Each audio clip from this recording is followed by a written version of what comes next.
قدرت ما همیشه ثابت شده است. تا خورشید و ما هست، ما هم هستیم.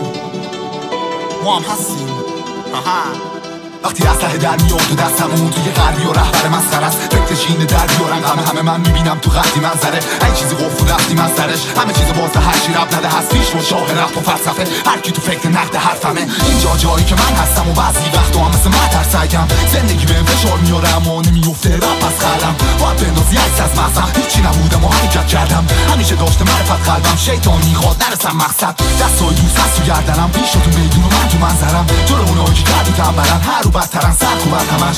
به ماشیناشون بتونن زدم، زحمت من تو زد تو من رقم. من برد جنگلم، همیشه تو فکر فتح منطقم. مردی که مونده پشت دیوار، بازم بیدار اینجاست، بازم مال من اینجا.